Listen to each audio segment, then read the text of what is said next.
यूं तो जीवन में बहुत सारे खूबसूरत चीज़ों को देखने का मौका मिलता है।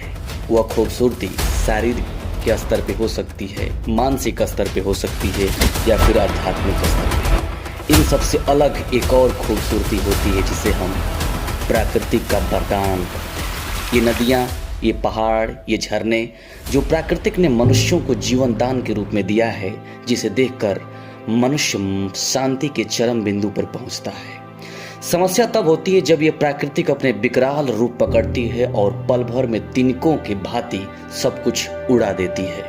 जी हाँ, आज मैं जिस घटना के बारे में जिक्र कर रहा हूँ यह कोई और नहीं है, जाना पहचाना सा शब्द है जिसे बादल का फटना कहते हैं। इससे पहले कि हम इसके कारण पे जाएं, आइए जानते हैं आखिर होता क्या है क्लाउड बर्स्ट।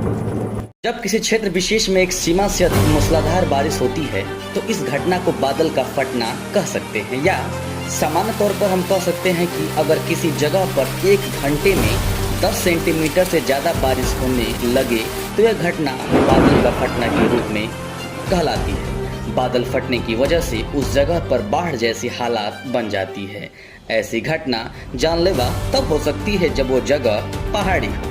हाँ, मैदानी क्षेत्रों में इसका ज़्यादा कोई असर नहीं पड़ता है। भारत में बंगाल की खाड़ी और अरब सागर से उठे मानसून के बादल जब उत्तर की ओर बढ़ते हैं तब उनका हिमालय के क्षेत्र में फटने का खतरा सबसे अधिक रहता है। जब ये बादल हिमालय से टकराते हैं तो उस क्षेत्र में 75 mm पर आवर्स की दर से बारिश होती है।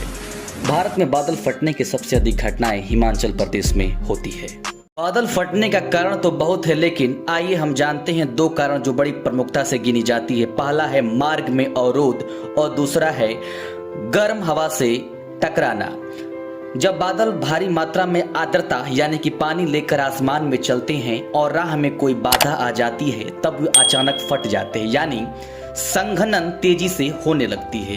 अगर भारत के परिप्रेक्ष्य में देखें तो हर साल मानसून के समय नमी लिए हुए बादल उत्तर की ओर बढ़ते हैं, लिहाजा हिमालय पर्वत एक बड़ा अवरोध के रूप में सामने आ जाता है। और दूसरा गर्म हवा से टकराने, यानी कि मैदानी इलाकों में बादल फटने की घटनाएं सुनने को नहीं मिलता है, लेकिन अगर गर्म हवा का झोंका बादलों की तरफ मुड़ जाए तो बादल फटने का खतरा हो सकता है। मैदानी इलाकों में गर्म हवाएं ज्यादा चलती है, ऐसे में यहाँ इसी स्थिति में बादल साल 2013 केदारनाथ का प्रलय तो आप सभी को याद होगा, जहां बादल फटने के कारण हजारों लोगों ने जान गंवाई थी। जुलाई 8 को भी कश्मीर में स्थित बाबा अमरनाथ के पास ऐसा ही बड़ा हादसा हुआ था। ऐसे ही सैकड़ों घटनाएं हैं जहां पर बादल के फटने की वजह से हुआ है।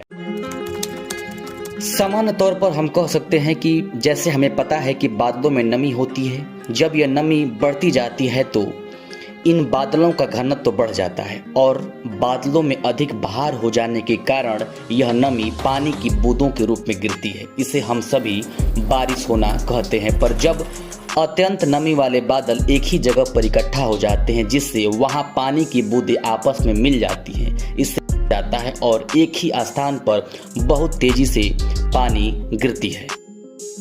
अब आपके मन में यह प्रश्न उठता हुआ कि अधिकतर पहाड़ों पर ही क्यों होती है बादल फटने की घटनाएं।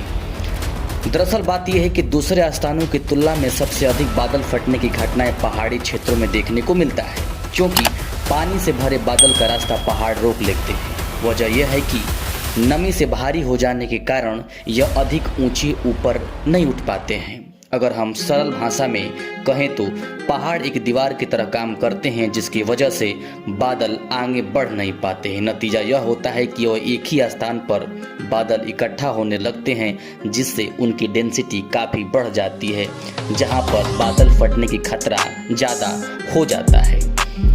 पहाड़ी क्षेत्रों में ढलान होने के कारण तेजी से गिरते पानी को और अधिक गति मिल जाती है, जिससे भूस्खलन और बाढ़ जैसी आपदाओं का खतरा ज़्यादा बढ़ जाता है। Thanks for watching my video.